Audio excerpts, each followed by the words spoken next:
ಕೃಷ್ಣಾಯ ವಾಸುದೇವಾಯ ಹರಯೇ ಪರಮಾತ್ಮನೇ ಪ್ರಣತಕ್ಲೇಶನಾಶಾಯ ಗೋವಿಂದಾಯ ನಮೋ ನಮಃ. ವ್ಯಾಸಾಯ ಭವನಾಶಾಯ ಶ್ರೀಶಾಯ ಗುಣರಾಶಯೇ ಹೃದ್ಯಾಯ ಶುದ್ಧವಿದ್ಯಾಯ ಮಧ್ವಾಯ ಚ ನಮೋ ನಮಃ. ಪ್ರಥಮೋ ಹನುಮನ್ನಾಮ ದ್ವಿತೀಯೋ ಭೀಮ ಏವ ಚ ಪೂರ್ಣಪ್ರಜ್ಞಃ ತೃತೀಯಸ್ತು ಭಗವತ್ಕಾರ್ಯಸಾಧಕಃ. ಬುದ್ಧಿರ್ಬಲಂ ಯಶೋಧೈರ್ಯಂ ನಿರ್ಭಯತ್ವಂ ಅರೋಗತಾ ಅಜಾಡ್ಯಂ ವಾಕ್ಪಟುತ್ವಂಚ ಹನುಮಸ್ಮರಣಾತ್ ಭವೇತ್. ಆಪಾದಮೌಲಿಪರ್ಯಂತಂ ಗುರುಣಾಮಾಕೃತಿಂ ಸ್ಮರೇತ್ ತೇನ ವಿಘ್ನಾಃ ಪ್ರಣಶ್ಯಂತಿ ಸಿದ್ಧ್ಯಂತಿ ಚ ಮನೋರಥಾಃ. ಶ್ರೀ ಗುರುಭ್ಯೋ ನಮಃ. ಇದೀಗ ಉಡುಪಿಯಲ್ಲಿ ನಮ್ಮ ಚತುರ್ಥ ವಿಶ್ವಗೀತಾ ಪರ್ಯಾಯವನ್ನು ಸಮಾಪನಗೊಳಿಸಿ ಉಡುಪಿಯ ಪರ್ಯಾಯದಂತೆ ಇರತಕ್ಕಂತಹ ಇನ್ನೊಂದು ಕಾರ್ಯಕ್ರಮ ತರಳಬಾಳು ಹುಣ್ಣಿಮೆಯ ಕಾರ್ಯಕ್ರಮದಲ್ಲಿ ಭಾಗವಹಿಸಲಿಕ್ಕೆ ಬಹಳ ಸಂತೋಷವಾಗ್ತಾ ಇದೆ. ಉಡುಪಿಯ ಪರ್ಯಾಯ 2 ವರ್ಷಕ್ಕೊಮ್ಮೆ ಆದರೆ ತರಳಬಾಳು ಹುಣ್ಣಿಮೆ ಪ್ರತಿ ವರ್ಷವೂ ಕೂಡ ನಮ್ಮ ಧಾರ್ಮಿಕ ಸಾಂಸ್ಕೃತಿಕ ನೈತಿಕ ಮೌಲ್ಯಗಳ ಒಂದು ಪುನಶ್ಚೇತನಕ್ಕಾಗಿ ನಡೆಯತಕ್ಕಂತಹ ಅತ್ಯಂತ ಒಂದು ಹೆಮ್ಮೆಯ ಕಾರ್ಯಕ್ರಮವಾಗಿದೆ ಅಂತ ಹೇಳಿ ನಾವು ಭಾವಿಸಿ ಮೊದಲ ಬಾರಿಗೆ ಪರ್ಯಾಯವನ್ನು ಮುಗಿಸಿ ಈ ಕಾರ್ಯಕ್ರಮಕ್ಕೆ ನಾವು ಬರ್ತಾ ಇದ್ದೇವೆ. ಇಂತಹ ಒಂದು ಅತ್ಯಂತ ಒಂದು ದಾಖಲೆಯ ಕಾರ್ಯಕ್ರಮ ಧಾರ್ಮಿಕ ಸಾಂಸ್ಕೃತಿಕ ಪ್ರಪಂಚದಲ್ಲಿ ಈ ಒಂದು ತರಳಬಾಳು ಹುಣ್ಣಿಮೆ ಎಂಬಂತಹ ಕಾರ್ಯಕ್ರಮ ಅತ್ಯಂತ ಉಲ್ಲೇಖನೀಯವಾದಂತಹ ಕಾರ್ಯಕ್ರಮವಾಗಿ ಮುಂದುವರಿಯುತ್ತಾ ಇದೆ ಅಂತ ಹೇಳಿ ನಾವು ಬಹಳ ಹೆಮ್ಮೆಯಿಂದ ಬಹಳ ಸಂತೋಷದಿಂದ ಈ ಕಾರ್ಯಕ್ರಮದಲ್ಲಿ ಭಾಗವಹಿಸ್ತಾ ಇದ್ದೇವೆ. ಇವತ್ತು ದೇಶದಲ್ಲಿ ಈಗಾಗಲೇ ಕುಮಾರಸ್ವಾಮಿಯವರು ಹೇಳಿದ ಹಾಗೆ ನಾವು ಭೌತಿಕವಾಗಿ ಆರ್ಥಿಕವಾಗಿ ದಾಪುಗಾಲದಲ್ಲಿ ಮುಂದೆ ಹೋಗ್ತಾ ಇದ್ದೇವೆ. ಆದರೆ ಬೌದ್ಧಿಕವಾಗಿ ಹಾಗೂ ಪಾರಮಾರ್ಥಿಕವಾಗಿ ನಾವು ಹಿಂದೆ ಬೀಳ್ತಾ ಇದ್ದೇವೆ. ನಮ್ಮ ಪ್ರಾಚೀನ ಜೀವನ ಮೌಲ್ಯಗಳು, ಸಾಂಸ್ಕೃತಿಕ ಮೌಲ್ಯಗಳು, ನೈತಿಕ ಮೌಲ್ಯಗಳು ಇವತ್ತು ಕಣ್ಮರೆಯಾಗಿ ಭೌತಿಕ ಸಮೃದ್ಧಿ ಮಾತ್ರ ನಮ್ಮ ಕಣ್ಣೆದುರಿಗೆ ಕಾಣ್ತಾ ಇದೆ. ಅಂತಹ ಒಂದು ಸಂದರ್ಭದಲ್ಲಿ ಈ ಒಂದು ಕಾರ್ಯಕ್ರಮದ ಮುಖಾಂತರ ಜನರಲ್ಲಿ ಮತ್ತೆ ಬೌದ್ಧಿಕವಾದ ಜಾಗೃತಿ, ಅದೇ ರೀತಿ ನಮ್ಮ ಪಾರಮಾರ್ಥಿಕ ಚಿಂತನೆಗಳು, ಆಧ್ಯಾತ್ಮಿಕ ಚಿಂತನೆಗಳು ಅದು ಜಾಗೃತಗೊಂಡರೆ ಮಾತ್ರ ನಮ್ಮ ಅಭಿವೃದ್ಧಿ ಅದು ಪರಿಪೂರ್ಣವಾದ ಅಭಿವೃದ್ಧಿಯಾಗಲಿಕ್ಕೆ ಸಾಧ್ಯ. ಈ ದೃಷ್ಟಿಯಲ್ಲಿ ನಮ್ಮ ಈ ತರಳಬಾಳು ಹುಣ್ಣಿಮೆ ಈ ಕಾರ್ಯಕ್ರಮ ಸರಣಿ ಇದು ಅತ್ಯಂತ ಒಂದು ಪ್ರಶಂಸಾರ್ಹವಾದಂತಹ ಕಾರ್ಯಕ್ರಮ ಅಂತ ಹೇಳಿ ನಾವು ಭಾವಿಸ್ತಾ ಇದ್ದೇವೆ. ಇವತ್ತು ನಾವೆಲ್ಲರೂ ಕೂಡ ದೇಶ ಸೇವೆಯ ಬಗ್ಗೆ ಜಾಗೃತಿಯನ್ನು ಮೂಡಿಸ್ತಾ ಇದ್ದೇವೆ. ದೇಶ ಸೇವೆಯ ಜೊತೆಗೆ ಈಶ ಸೇವೆಯೂ ಕೂಡ ಬಹಳ ಮುಖ್ಯವಾದದ್ದು. ಭಗವಂತನ ಒಂದು ಒಲಿಮೆಗಾಗಿ ಈ ಜೀವನವನ್ನು ನಾವು ಉಪಯೋಗಿಸಿಕೊಂಡಾಗ ಆವಾಗ ನಮ್ಮ ಜೀವನ ಪರಿಪೂರ್ಣವಾಗಲಿಕ್ಕೆ ಸಾಧ್ಯವಿದೆ.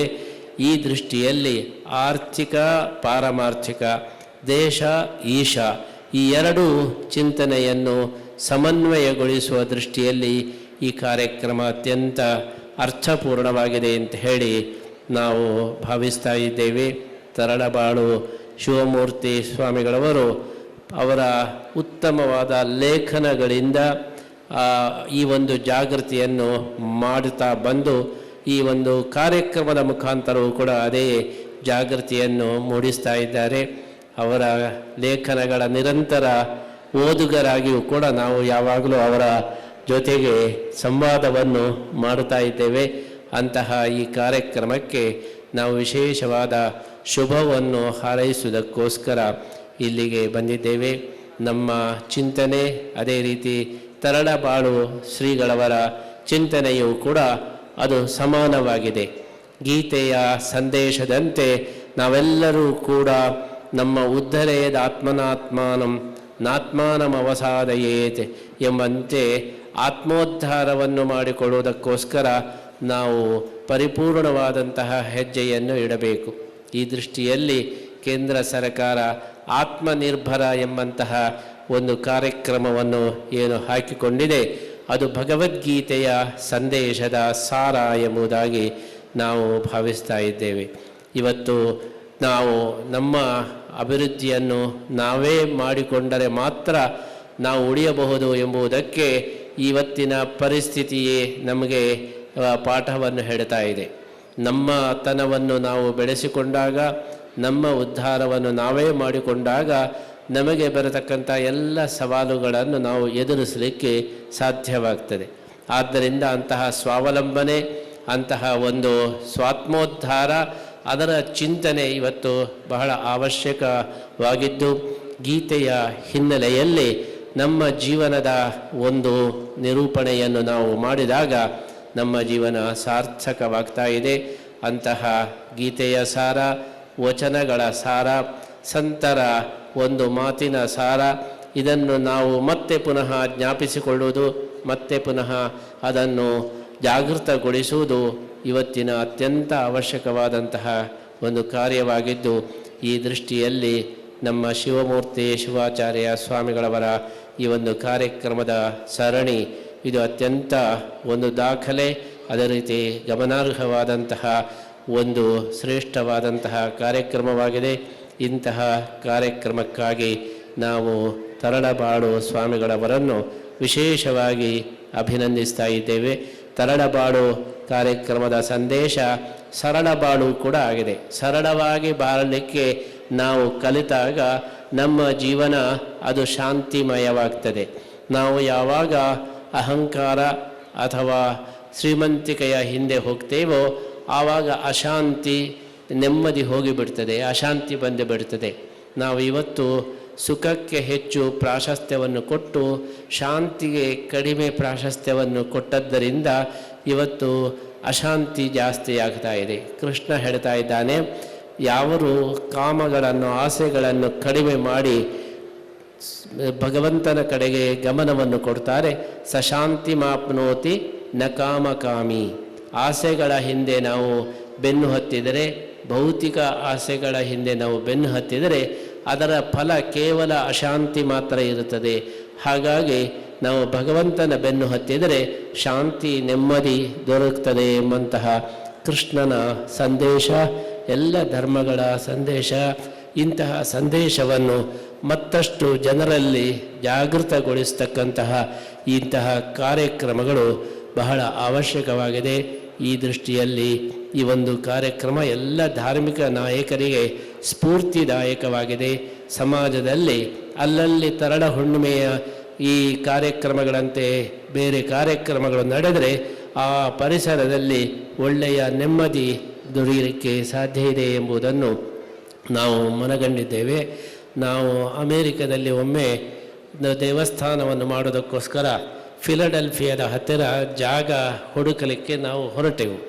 ಆವಾಗ ಅಲ್ಲಿ ಕಾರಿನಿಂದ ಇಳಿಯುವಾಗಲೇ ಎಲ್ಲ ದುಷ್ಟರು, ಉಗ್ರರು, ಅವರೆಲ್ಲ ಕ್ರಿಮಿನಲ್ಗಳೆಲ್ಲ ಓಡಿ ಬಂದರು. ನಾವು ಭಯದಿಂದ ಅಲ್ಲಿಂದ ಬೇಗ ಹೊರಡೋಣ ಅಂತ ಹೊರಟಾಗ ಪೊಲೀಸರು ಬಂದರು. ನೀವೇನು ಭಯಪಡಬೇಡಬೇಡಿ, ನಾವಿದ್ದೇವೆ ಅಂತೇಳಿ ಹೇಳಿದರು. ಯಾಕೆ ಬಂದ್ರಿ ಅಂತ ಕೇಳಿದರು. ನಾವು ಇಲ್ಲಿ ಒಂದು ದೇವಸ್ಥಾನ ಮಾಡಬೇಕು ಅಂತ ಜಾಗ ಹುಡುಕ್ತಾ ಇದ್ದೇವೆ, ಈ ಜಾಗ ಬೇಡವೇ ಬೇಡ ಅಂತ ಹೇಳಿ ನಾವು ಹೊರಡ್ತಾ ಇದ್ದೇವೆ ಅಂತೇಳಿ ಹೇಳಿದಾಗ ಅವರು ಹೇಳಿದರು, ಸ್ವಾಮಿಗಳೇ ಇಲ್ಲೇ ನೀವು ದೇವಸ್ಥಾನ ಮಾಡಬೇಕು, ನಮ್ಮ ಕ್ರಿಮಿನಲ್ಗಳು ಇವರೆಲ್ಲ ಪರಿಹಾರ ಆಗಬೇಕಾದರೆ ದೇವಸ್ಥಾನಗಳು, ಧರ್ಮ ಒಂದು ಸ್ಥಳಗಳು ಎಲ್ಲಿ ಇರ್ತವೆ ಅಲ್ಲಿ ಕ್ರೈಮ್ಗಳು ಕಡಿಮೆಯಾಗ್ತದೆ. ಕ್ರೈಮನ್ನು ಕಡಿಮೆ ಮಾಡಲಿಕ್ಕೆ ಒಂದೇ ಒಂದು ಒಳ್ಳೆಯ ಉಪಾಯ ಅಂದರೆ ಧರ್ಮ ಮತ್ತು ಸಂಸ್ಕೃತಿಯ ಪುನರುತ್ಥಾನ ಮಾತ್ರ ಹೊರತು ಬೇರೆ ಯಾವುದೇ ರೀತಿಯಿಂದ ನಾವು ಕ್ರೈಮನ್ನು ಕಡಿಮೆ ಮಾಡಲಿಕ್ಕೆ ಸಾಧ್ಯ ಇಲ್ಲ. ಆದ್ದರಿಂದ ದಯವಿಟ್ಟು ಇಲ್ಲೇ ನೀವು ದೇವಸ್ಥಾನ ಮಾಡಿ ಎಂಬುದಾಗಿ ನಮ್ಮ ಹತ್ತಿರ ಕೇಳಿಕೊಂಡರು. ಇವತ್ತು ಅಮೇರಿಕದಲ್ಲಿ ಇಂತಹ ಪರಿಸ್ಥಿತಿಯನ್ನು ಕಂಡು ಅವರ ಒಂದು ಅನುಭವವನ್ನು ನಾವು ನೋಡಿ ನಮಗೆ ಅನಿಸ್ತು ಕೃಷ್ಣ ಹೇಳಿದ್ದು ಎಲ್ಲಿ ಧರ್ಮ ಜಾಗೃತಿ ಆಗ್ತದೆ, ಎಲ್ಲಿ ಸಂಸ್ಕೃತಿ ಮೌಲ್ಯಗಳು ಇರ್ತವೆ, ಅಲ್ಲಿ ಶಾಂತಿ ನೆಮ್ಮದಿ ಇರಲಿಕ್ಕೆ ಸಾಧ್ಯ ಎಂಬಂಥ ಮಾತು ಅದು 100ಕ್ಕೆ 100 ಸತ್ಯವಾಗಿದ್ದು, ಇಂತಹ ಕಾರ್ಯಕ್ರಮಗಳು ಇನ್ನಷ್ಟು ವ್ಯಾಪಕವಾಗಿ ನಡೆಯುವಂತಾಗಲಿ.